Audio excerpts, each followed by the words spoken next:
The 2020-21 season countdown is brought to you by Odds Checker, your one-stop betting hub. Hi everyone, and welcome to episode 40 of the Talk is Cheap show. It's absolutely tremendous to have you guys back. Thanks for all the support. Thanks for all your comments and messages over the past week. Talking of which, there's a couple of things I want to mention to all our keen-eyed viewers out there and listeners. A couple of mistakes I made on the show last week that I'd like to correct myself on. The first one was in reference to the Community Shield. I mistakenly said to Curtis that if the game was level at the end of normal full time, then the trophy would be shared. Well, of course, that was wrong because it was played out. The game was level after normal time and it went to penalties. And, well, we saw who won that. So, yeah, so apologies for that. And secondly, I made an error in connection to the comments I made with Rob Holding when I suggested that he'd come through the academy. Well, of course, Rob Holding didn't come through the academy. We actually purchased him from Bolton for $2 million. So yeah, sorry about that, guys. Got those ones wrong, but I guess that's why I'm no expert, and that's why we got our resident expert in the house, Mr. Curtis Shaw, in the house. What are you saying, bro? Hey, don't worry, man. I'll carry you through this show. Any problems, just ask me, man. You're good, bro. What's happening, man? Yeah, I'm all right, man. How you doing? Yeah, everything's good, man. Yeah. Just to kick things off, tell the people what you've been up to, man, since we last spoke. Yeah, just, obviously we had the watch along with the Community Shield win. That was a great day. Big up everyone at AFTV for that. Been putting up the Box Park people, man. You know what? Since the Emirates, obviously we can't go there. Box Park is like the closest thing I've felt to being at the game. Like the atmosphere is brilliant in there, man. So big up them. Man. Yeah, just busy, man. Putting out content on the channel and looking after the youths and that. Go back to school and that. So yeah. Of course, we did get a bit of sad news in the week, didn't we? Very sad news. Chadwick Boseman. Yeah, terrible. That was really shocking and out of the blue, really, wasn't it? Because I had heard rumours that he'd been unwell. I mean, there was a couple of pictures that surfaced on the net a few months ago with him looking really like he'd lost a lot of weight and looking quite frail. And lots of lurid suggestions as to why. I didn't really take too much notice of the reasons, but you could see that he'd lost a lot of weight. And of course, now we know that he was suffering from cancer, terminal cancer. So. Yeah, that was terrible, man. But he left a very strong legacy anyway, especially with the Black Panther movie. That's something that will go on forever. Yeah, man. Yeah, definitely. Wakanda. Yeah. Yeah, right. Trust me, man. Yeah, our condolences go out to all his families, friends, fans, and everybody else connected with him, man. Really sad news. Brighton news, a bit closer to home. Arsenal have announced that they're looking into a pilot scheme to bring fans back into the ground. Yeah. I think that's scheduled at the moment. It's been scheduled for early October. I think they're earmarking the Sheffield United game at home on October the 3rd, I think. So what's your thoughts there, bro? I mean, look, it's great. We want to get back inside the stadium. Obviously, you want it to be safe. I believe they're saying 15 or 16,000 will be allowed back. And I think it's some like ballot scheme. I think you have to be a gold or something like a gold member to probably get a ticket. So I'm not sure how it's going to work. But yeah, it's the first steps back to some sort of normality, innit? I think it'll be nice for the players to hear a little bit of an atmosphere. 16,000 is better than nothing. So, small steps till we get back to the Emirates being full again, hopefully. Absolutely. Welcome that. I think what I heard or what I read was that they were going to prioritise gold members and premium members initially, because obviously they'll have to take into account social distancing rules and stuff like that, so it'll be restricted access, but at least it's a step in the right direction. So we welcome that. Man. Okay. And of course the football news that's been taking the world's attention is the Messi transfer, or maybe not, because you know what, I'm hearing just off today that Messi's going to stay for at least another year. Well, Messi, look, I always felt like he was doing it to get a new contract, but they're saying that he won't sign a new contract. He wants to leave in a year. So It's an interesting one. I think this time he did genuinely want to leave. Like he's done this before and then signed a new deal. I do get the impression this time he'd had enough, but Barcelona are not going to let him out easily. He's the golden ticket, if you like. Even La Liga stepped in and said, that clause is not eligible, man. You can't leave for free, because they know, look, with Ronaldo's gone, if Messi goes, that league is a myth. So I think, Messi will be there for one more year at least, man. So I would have liked to have seen him in the Prem, to be honest. I know Man City, and he would have probably scored goals galore against us, but from a football point of view, I think having Messi in the Premier League would have been brilliant. Are you suggesting that Messi might have got the better of our defence? Well, I don't know. If we had, like the boys, man. Well, I'm not sure. Maybe Socrates might have pocketed him. I don't see it somehow. Or maybe not, because it looks like he might be off. But let's hope so. Actually, that kind of brings us very nicely on to next topic, which is to look at the weekly saga with the transfers and stuff. Yeah. And again, I made a little list because there's so much seems to be going on and off, or splitting them into incomings and outgoings. And so we got the Gabriel deal signed. Yeah. And I know I've asked you this before, but for those of the people who didn't watch the show last week, tell us a little bit about what we can expect now that Gabriel's signed. Yeah, he's a big, strong defender, 6'3", left-footed, very good on the ball. I believe he had the second best passing rate in the French league after Thiago Silva. So he's very comfortable on the ball. I think the one weakness everyone has said is at times he's a little bit rash. He wants to win the ball, which is something you hope that, with age, he will calm down a little bit and be a bit more patient. But I think he's a brilliant talent. Man United wanted him, Napoli wanted him, Everton.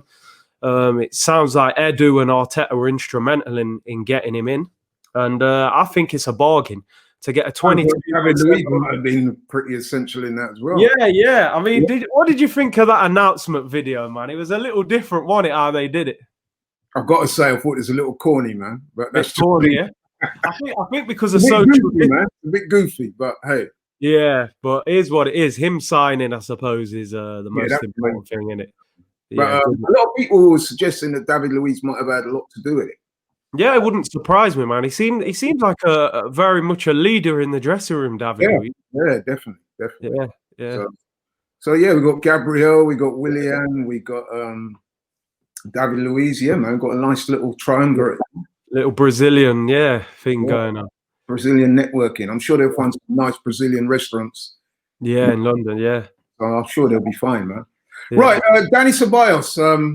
The latest is that he's in the capital, about to undertake a medical, or maybe have indeed undergone his medical already. But that looks like it's going to happen. Good news, yeah? You happy with that? I'll tell you what, I think it's very good news. There's one slight negative to this for me. I think he finished the season so strong. I think he was probably, towards the end of the season, our best midfielder, particularly on the ball. I know Xhaka was good next to him, but Ceballos is the one who can pick out those passes.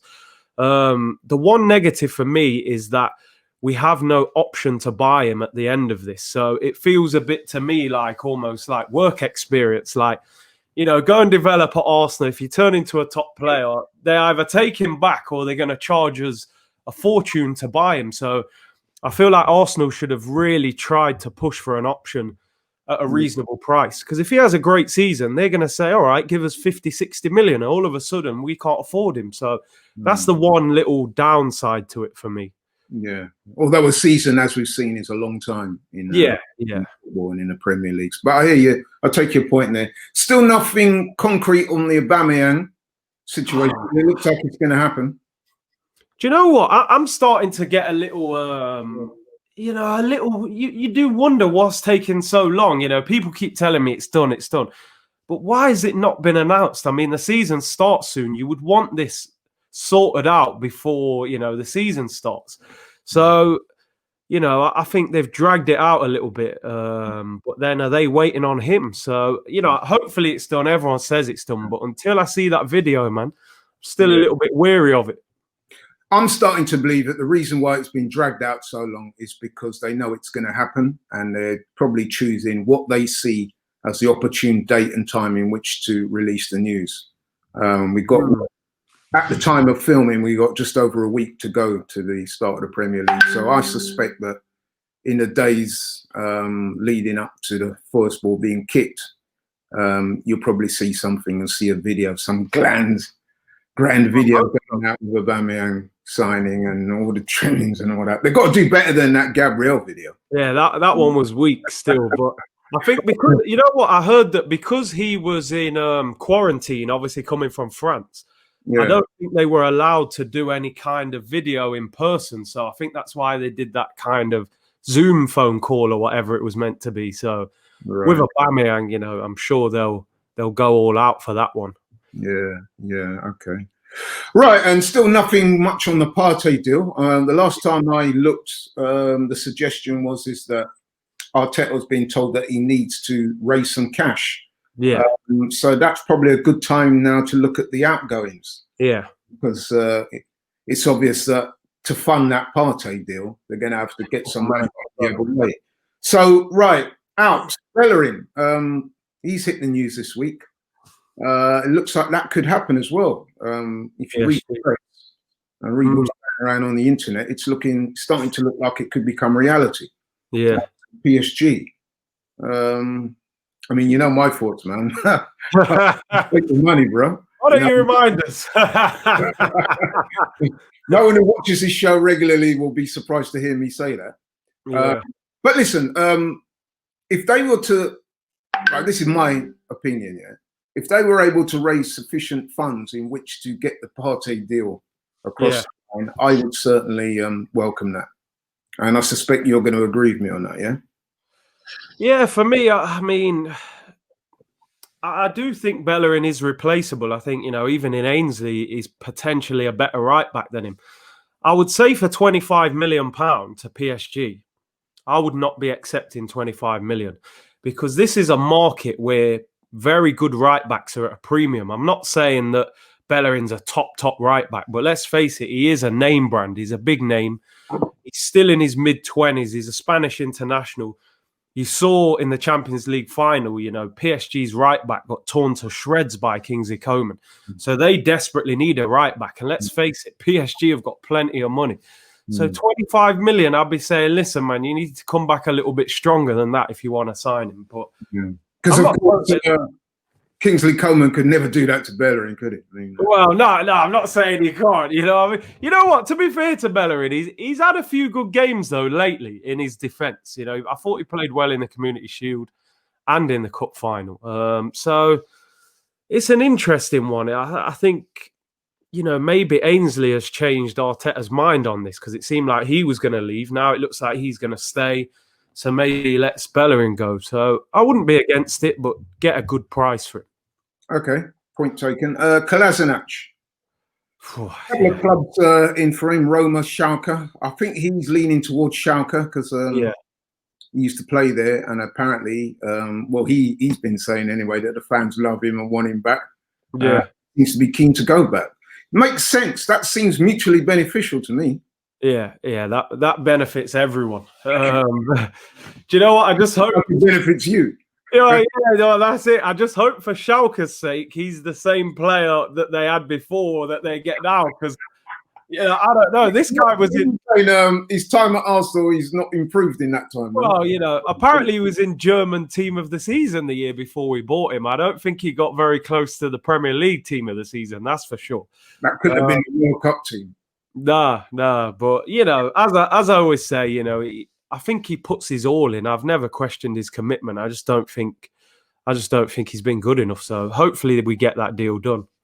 Yeah, man. I mean, like I said, it seems mutually beneficial to all parties. For Schalke and for the player himself. So yeah, I don't see no real obstacles in that. So let's get it done. How much do you think they get for him now?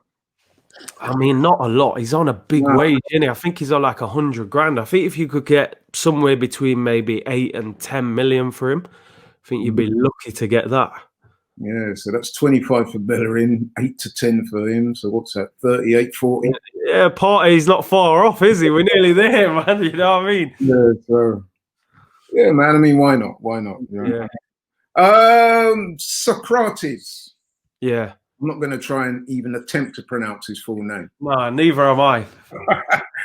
That's beyond me, man. But anyway, Yeah. we know what we're talking about. Yeah. That one, Napoli have emerged as a front runner now for it. Yeah. I think this one's going to happen as well. I've seen a few quotes from their president saying that there is genuine interest in him. I think he played for the Greek national team with Kostas Manolas, their other centre-back. So I think if Koulibaly was to leave, maybe he thinks that partnership could work for them. So I hope this one happens as well, to be honest. I think it will. Yeah, I know you're not a paid-up, badge-wearing member of soccer. Definitely You not. know what I would say is, in similar keeping to Kolasinac, I would say very similar about Socrates, wholehearted, big guy, gives it his all.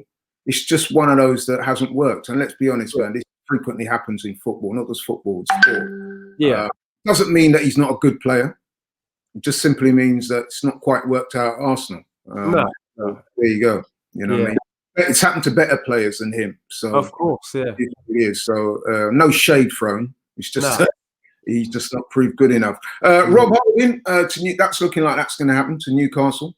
Yeah, I think he'll be a good loan for him. I think he's shown before he's got potential, but he needs game time. And I don't think, with all these centre-backs at Arsenal, he's not going to play much football. So I think a loan works for him. If he goes there and does well, you can bring him back or you can sell him at an inflated price because, English players are worth a little bit more, aren't they? So I think he'll be good for him. I think he'll do all right up there. Yeah, the opportunity to get regular first team football, and let's face it, Newcastle, they are a good club, big club. Yeah, big stadium. Playing, I wouldn't say in front of the fans yet, but you know what I'm saying. Yeah. A big club in that regard. So, he'll get plenty of profile, plenty of attention. And I hope he goes well for him because on his day, he's a very good player, Yeah. He's suffered from injuries and he had a bit lack of consistency, but I think he's a good player. You know what I mean? Steve Bruce, manager of Newcastle, he was a big, strong defender. I'm sure he's seen plenty of good ones and he's targeted him. So, I hope it goes well for him. So moving swiftly on then, our friend, Mr. Ozil. Yeah. He's been quite savvy with his media stuff recently. He got a few gems about not being forced out of the club, and then I saw a couple of pictures appearing on his Twitter where he's all smiles at the training ground and saying he's looking forward to the new season and stuff like that. What do you make of that, man? I mean, he's won the battle, man, as he usually does. But listen, I think forget it all now. I think we need to stop even. He's not leaving. He'll be at the club for the rest of the season, as far as I'm concerned. And I think Arteta, he's got to manage him. Get him fit, use him when you have to. I don't think he'll be a regular in the starting 11, but there'll be certain games where you need someone to find that key pass, and hopefully he can do that. A player like Willian. I could imagine Willian linking up quite well with Ozil. He's a very clever player as well. So, get him fit, get him ready and use him when you need him, really. So I think that's the best we can do. Okay, I agree with that. And finally then, Guendouzi. He's popped up a couple of times this week. It would appear that the potential move to, was it PSG? Yeah, PSG, yeah. Looks like they're no longer interested, is what I'm hearing and what I'm seeing. So, I mean, we can't give this guy away, can we? What is he, 2021, French international, playing for Arsenal? We can't give him away. It seems like his attitude has just put everyone off, or maybe he's not that highly rated amongst the bigger clubs and the transfer fee we're looking for. It just seems like Arteta doesn't really want to bring him back. But then he's on international duty with the under-21s for France at the moment. So I suppose we'll find out more when he comes back. But I wouldn't be surprised if he goes out on loan. Yeah. Actually, you're right there. Yeah, you're right there.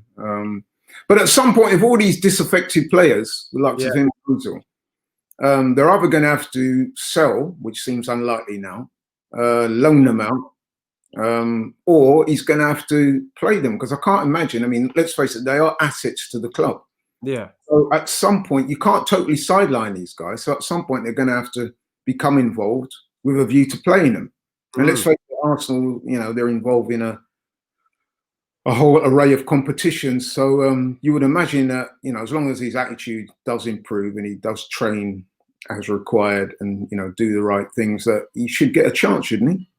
I mean, look, man, look back through the years in football, players have done a lot worse than Guendouzi's done, I've seen players kick players, punch players, do all sorts. So I don't think it's the end of the road for him necessarily. If he sorts his attitude out, trains well, I'm sure he can get himself back involved at some point, So I think it's down to him, really. Yeah, I agree. Okay. Right then. So that was our transfer roundup, as it were, that we do each week. So moving on to our main topic of the week. I was thinking back when we was at the Box Park to that game, the Community Shield game that we won against Liverpool, and the way that was achieved, And I looked at that, the 2 trophies in 29 days, and it got me thinking, man. I was thinking, you know what, with those 2 cup wins, okay, you can argue, like I've had some of my friends going, oh, you man are gassing up the Community Shield and rare. But you know what, it's not just that. It's the fact that they've won the 2 trophies in the 29 days. The teams they've beaten to achieve that, the performances, I'm kind of looking at that with a sense of optimism as we go into next week. Yeah. So, what I wanted to discuss with you is that, do you think that with those wins and given the teams that we beat and the performances and the manner of the way we achieved that gives you great optimism for the season coming up? And what do you think realistically we can expect? No, you know what? It definitely gives me optimism. As you said about the Community Shield there, it's one of them though, isn't it? If you lose it, everyone laughs at you. But if you win it, it don't mean nothing. It's only a friendly. So I don't care about other fans. You know what? I just want to pick you up on that. You know what I found interesting about that is that you looked at that game, and you looked at Klopp and you looked at those players. When they lost that game, they were gutted, man. You know what I mean? He was not happy. They were genuinely upset. And listen, we know they're all big boys. They will throw that off. And it will be, yeah, of course, it will be written off and say, well, it was only the Community Shield. But I know for a fact, man, I've been around long enough to see that they were hurting when they lost that game, as we would have been, man. You know what I mean? Yeah, of course, yeah. So they wanted to win that game, man. You know what I mean? That is a prestigious game. I mean, so what you want about it? I mean, listen, the criteria for getting to the Community Shield is that you have to have won either the league or won the FA Cup. So to actually be in a game of that profile takes some doing in the first place. Exactly. I'm not saying for 1 second it's on the level of a FA Cup or Champions League or Premier League. That would be ridiculous. But if you're in it, you might as well win it. And we did that. I was actually quite impressed with the performance. You know what I mean? And like I said, you take that alongside some of the other wins we've had recently in high-profile games, and I think that augurs well for the future. I'm pretty excited. Yeah, definitely. I think Arteta's got us playing with a lot more belief now. I mean, do you know what? Before the game, I looked at the starting lineup and I was like, what? Like El Neni and Xhaka centre midfield. I was thinking, this is going to be a difficult game to win. But the performance was exceptional again. I think I just want to see the board back Arteta now. We've started to sign players, but finish this window really strong. If Partey's the top target, go and get that done, even if it's at the end of the window. Get a few players out, get that deal done, and then let's move forward. I think ultimately for Arsenal this season, the 2 things I'd love to see this year, get back in the Champions League, whether that's finishing in the top 4 or winning the Europa League, and, win a trophy if possible as well. I think those are the 2 things. I would actually love to see us get in the top 4 because I think getting in the top 4 is almost harder than winning the Europa League, in my opinion, because to outdo these teams week in, week out over 38 games, I think that really shows how good you are as a team. You can get a decent run to the Europa League, like quarter-final, before you even play against a decent team. So I want to see consistency. We're proving that in these big games, we can beat these teams, but it's them little games where sometimes there ain't as much motivation like a Brighton or an Aston Villa. They're the games where we slip up sometimes. So I want to see a lot more professionalism. Yeah, that's it. That's it. And I want to see... Let's call up some receipts here. Let's call up some receipts. He's been in charge now for 29 games in terms of the league. Yeah. In that time, I think he'd won 17, drawn 6, and lost 6. Okay. We finished 8th in the Premier League, which is, let's be honest, that was disappointing. Yeah. Very poor. But towards the end, you could argue that we had a very good season. I mean, we finished off winning the FA Cup, and like I said, we won the Community Shield. And like I said, and I'm going to reiterate this because I do think it's important. It's not just the fact that you won the trophies; it's the teams you've beaten. So, Man City in the semi. We had, going back a little further than that, we had a hard game away to Sheffield United, didn't we? Yeah. That was then we've gone on to beat Man City in the semis. We beat Chelsea in the final. And beat Liverpool in the. We've beaten Liverpool. So if you look at the trajectory, man, you know what I mean? We're doing well. And it would appear, I mean, listen, man, I had some reservations about Arteta. And I still do have a few. Same. But it would appear that he's got the team playing in a certain way now. Yeah. And I mean, what do you think? They certainly look more resilient to me now. No, you're right. I think that's the right word as well. You know, before, you know, you just see them roll over and get their bellies tickled sometimes, but now they look like they look like they're playing for the manager, and that's what I haven't seen for a while. Yeah. You know, under the first game after we came back from COVID, that was the can't forget that game, that massacre in Manchester. Oh my days. Yeah, man. I mean, when you think back then to where we are now, man, that is a hell of a progression.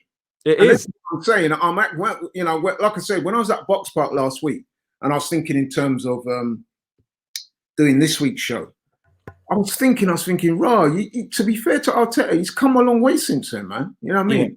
And let's be honest as well. And, you know, listen, I'm not trying to throw shade. It's just reality. Our squad is not the best. Yeah. We've got one or two outstanding players in the team, namely Aubameyang, the goalkeepers, and 1 or 2 other people. And then we've got some fairly, you know, wouldn't say mediocre, but you know what I'm saying. I know what you're saying. Yeah, guys in that team that are certainly not lighting up the Premier League. So to do what he's done with that squad of players, right? I think what he's done is very commendable so far, and I'm kind of looking forward in my crystal ball, and I'm seeing good things. And that's why what you were saying is, if the board back him. Yeah, meaningful backing now, not just coming out and saying, yeah, we're going to give him money, actually give him the money that he needs, which is why I'm kind of disappointed that the Partey thing hasn't been done yet. But anyway, so yeah, if they can back him, I think that he has shown enough for me to think that top 4 is definitely a possibility. Do you know what it is for me now? I actually think in a way that Arteta's under more pressure this season than he was last season, because he walked into a mess last season. It was all over the place. The players had no belief. And, you know, Unai Emery finished in a bad way. So he was kind of excused, like, listen, just do your best. Whereas now, because he's actually finished the season really well, I think expectation is a lot higher now. And we're actually looking, going, do you know what? We're expecting a good season this year. So it's can they churn it out week after week? You know, Europa League on a Thursday night in the Ukraine or Azerbaijan, and then you might be at Old Trafford on Sunday. That's when you really see how good this team is, when the pressure's applied. You got to remember, this year they're squeezing the season into a smaller space of time. So, you know, fatigue, injuries, all those things are gonna, you know, how he manages the squad. So he's gonna have a lot of questions asked of him, but I'm like you. I had reservations about him and still do to a certain extent, but he's answered a lot of questions that I didn't expect him to answer, you know, and I'm not calling him the cone man anymore. He's definitely stepped up from that level. So big up on that still. He looks like he's carving out his own niche, you know. He is. Like I said, what I like about him is that the team now have an identity. And they look solid. They look resilient. So if we do go behind, or a team does equalise, I mean, let's be honest, man, taking that Community Shield game as an example, in bygone years and in bygone games, once, I think it was Takumi for Liverpool, he equalised in, I think, the 75th minute or something like that. Yeah. In games gone by, you could almost see Arsenal discombobulating, folding. Yeah. We've seen it so many times. No. But you always felt that they were, you know what I mean, that they had a good chance of winning that game in normal time. And I'll be honest as well, when it got to penalties, I was actually feeling quite confident. And you saw the way the players stepped up and took their penalties. You know what I mean? All these little things are showing me, man, that incrementally we're getting better. Not just playing wise, but on a mental aspect as well. And as I said before, it's not just the players that we sign. It's, you know, we bought Pepe for 70 million. Last season, he was okay. Let's be honest. He was hit and miss. You know, we're expecting bigger and better from him, more goals. We're expecting Lacazette to be better. If these guys can all lift their level 10, 15% as well, because the only thing I would say at the moment, it's always Aubameyang. And I think that needs to change a little bit. You know, I want to see Lacazette scoring the winning goal, or Pepe, or, you know, Dani Ceballos or somebody else, or Eddie, you know. So other players need to step up as well. But I'm optimistic. But I really want to see us getting that top 4 this season. That's what I want to see. And the other thing I was going to say about Arteta, he seems to be improving players as well. Yeah. There's 1 or 2 players in there. I mean, the notable ones that you've seen tangible improvements have been people like Xhaka.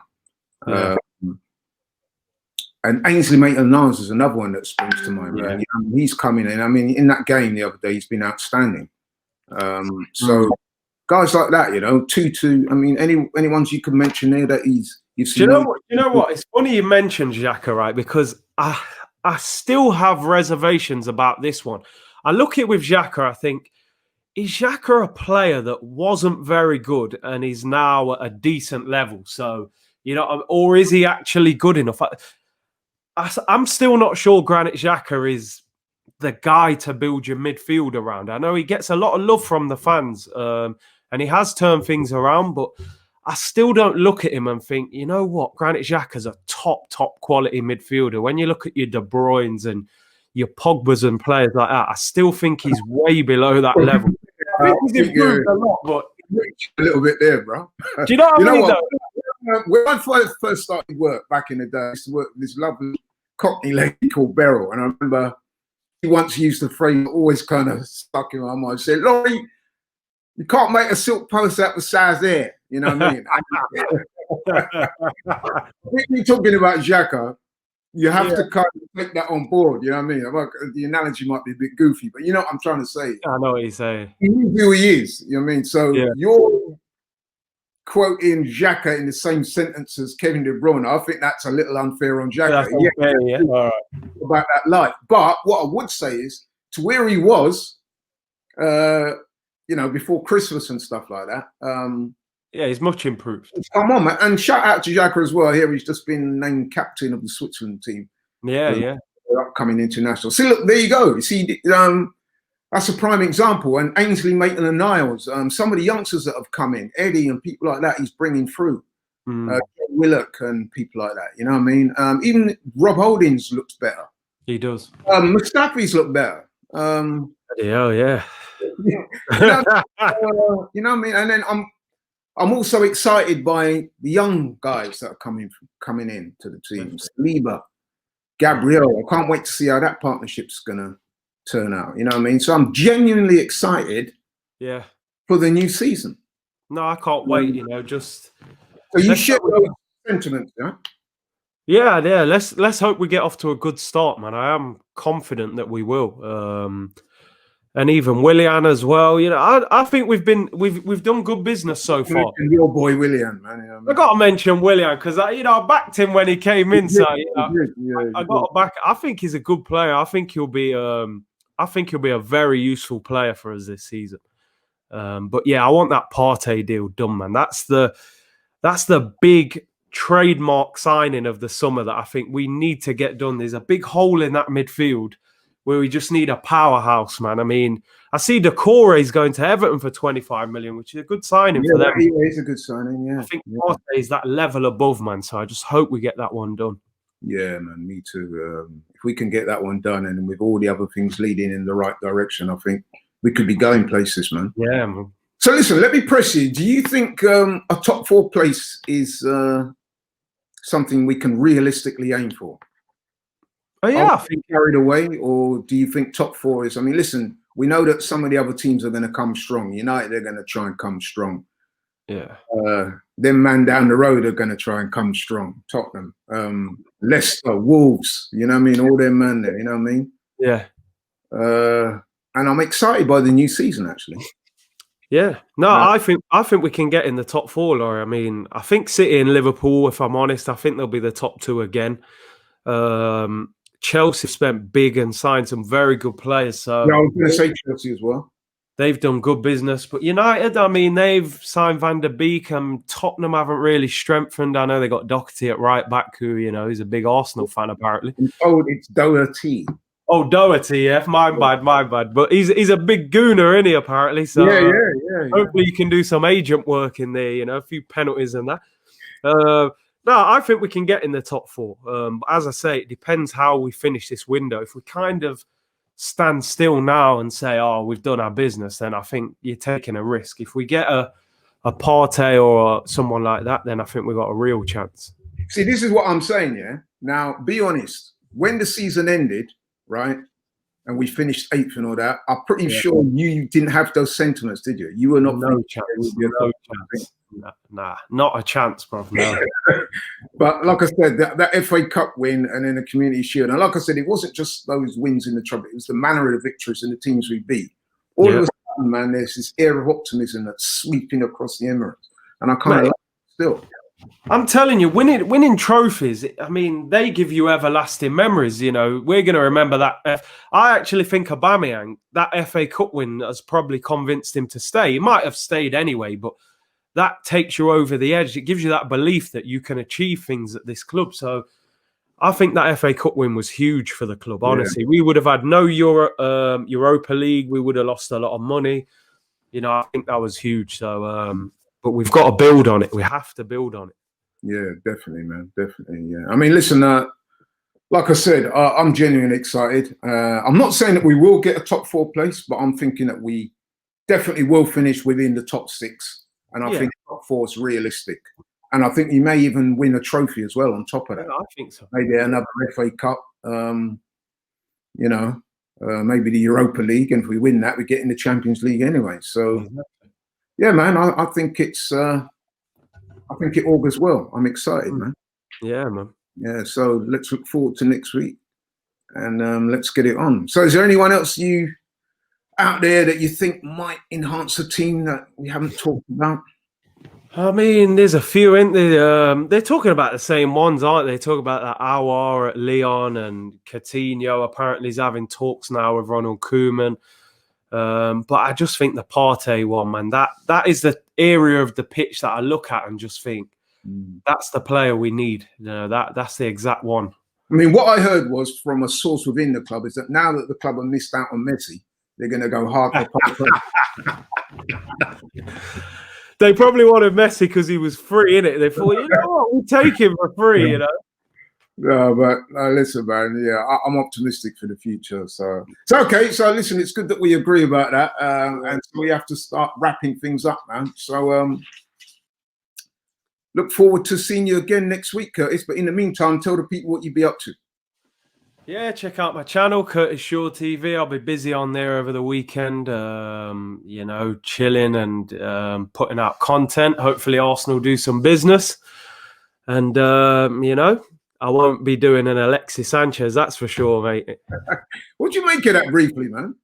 Well, I don't feel sorry for him, that's for sure. But do you know what? I kind of like the brutal honesty from him because, a lot of players that they cover it up and say this. He was kind of saying, look, man, I came here after day one. It just didn't feel right, man. So the grass ain't always greener on the other side. Realistically, he should have stayed at Arsenal where he was loved, or he should have gone to Man City, where I'm sure he would have won titles and trophies. But when he went Manchester United, you knew that was a money-motivated deal for him. So it is what it is, really, isn't it? Yeah, I mean, it goes back to what I was saying earlier in the show, is that sometimes these moves don't quite work out, you know what I mean? And like I said, I was quite impressed with his honesty. Him saying that he realised by the first training session that this wasn't going to be for him and he actually wanted to come back. So... Yeah, man. I mean, it is what it is. It's water under the bridge now. But yeah, I agree with you. I quite liked his honesty about it. You know what I mean? So, and let's face it, when you hear about things like this, it's always important to be a little bit dispassionate, because clubs want to get rid of players, they do so. So when players leave and stuff, you shouldn't always just look at it and because we're fans and you automatically disparage a player and things like that. There's always two sides to a story. And he left for his reasons. It didn't quite work out. And that's it. You move on. You know what I mean? Alexis was the king. Now we've got a new king in town and it's all good. You know what I mean? So from when Henri went Barcelona, I said, you know what? Don't hold any attachment to players at Arsenal, man. Exactly. You have to be a little bit dispassionate. And I can see that. That comes of age. And that comes of age. But listen, man, thanks a lot for everything. Thanks to the viewers out there for continuing to support the show. We really appreciate that. Thanks for your comments. Keep them coming and your messages. Like, share, subscribe, and look forward to seeing you next week. Robbie here from AFTV. We just got to say a big thank you to everybody who follows us across our various channels. Over 1 million followers on YouTube. Don't forget, you can now also catch us on Reddit. We're on Reddit, so get involved with us on Reddit and also on TikTok. Keep it AFTV, baby, right here.